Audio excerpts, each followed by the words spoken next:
Hello everyone, this is Sarah and welcome to another episode of Basics of MBA. Now, cracking CAT and getting into some of the top management institutes in India is not everyone's cup of tea, I must say. Things become even tougher when you add to the mix the importance of academic profiles in the selection process. So, what is the ideal, FMS academic profile? Is MDI Gurgaon going to select you or to shortlist you with an average academic profile? Which academic profiles is SPJIMR and Mumbai most likely to reject or to select? Now, after extensive research, we now have the data that can help you find all these answers to these questions. Now, in this video, let us find out if your profile is good enough to make it into these top business schools.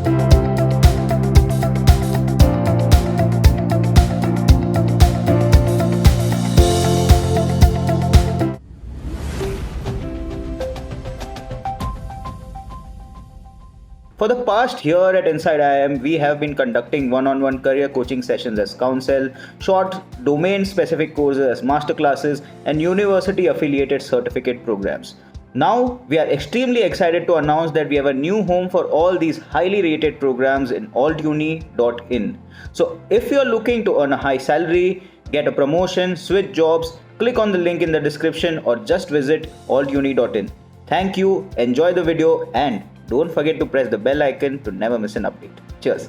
Now, seeing the data summary, it is quite obvious that it is certainly very tough for you to get admitted to these top B schools with a lower 10th and 12th score. So now let's dig in deeper and get to know about the individual criteria too. First, SPJIMR. Now, the ideal profile for SPJIMR has always been an enigma for the test takers, and they have always been, unable to decipher with certainty if their profiles would be selected or would they fit into the bill. Now, based on the data acquired, nearly 60% of the batch at SPJIMR Mumbai has over 90% marks in both their 10th and 12th. Now, not even a single student in SPJIMR Mumbai has scored less than 80% marks in their 10th, and only a minuscule percentage of the students have scored less than 80% marks in their 12th standard. Now, these figures are at par with those of the top 3 IIMs. Now, the hard truth is that if you want to make it to SPJIMR and have a profile that does not resemble to 80, and 70, chances of you making into the college or the course of the institute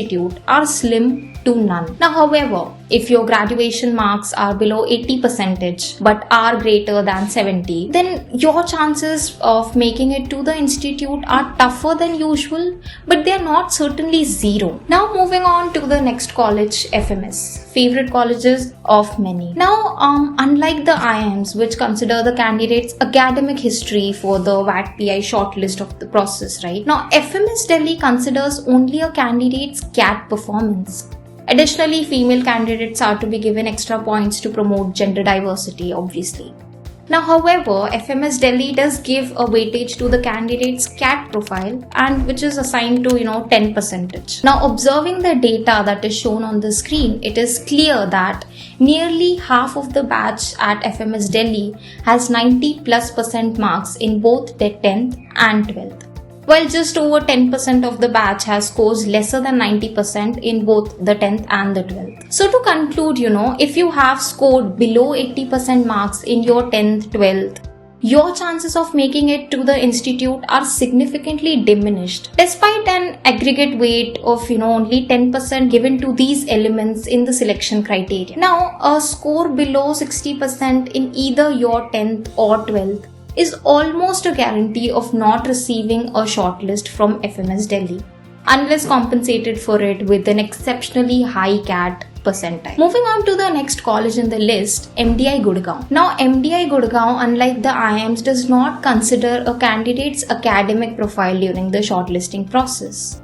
However, the institute does give significant weightage to the candidate's application score, which comprises their 10th and 12th scores along with work experience and points for the academic and gender diversity. Now, there is no weightage for a candidate's graduation score at any stage of the process. Now, the striking observation from the data is that not even a single student in the current batch at MDI, the institute, has less than 70% marks in either their 10th or 12th standard.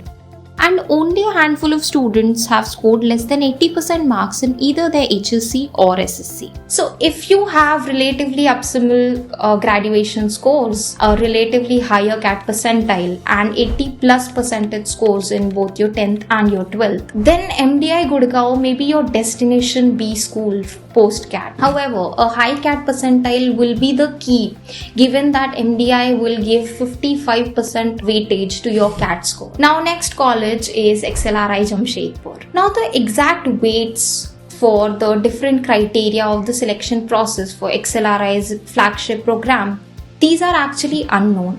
But the data suggests that the institute lays heavy emphasis on a candidate's 10th and 12th scores. Given that nearly the entire BM and their HRM batch at the institute has scored above 80% marks in their 10th and 12th. Now, as we can see, only a handful of students have scored below 70% marks in both their 10th and 12th. So, it can be inferred that the candidates with less than 80% marks in either their 10th or 12th have significantly lower chances of getting shortlisted by the institute, and candidates with less than 60% marks in their 10th and 12th are almost guaranteed to not receive a shortlist despite a higher XAT score. Now, I hope this video helped you to answer all of the critical questions that you have, and if you stand a chance in these top B schools or not.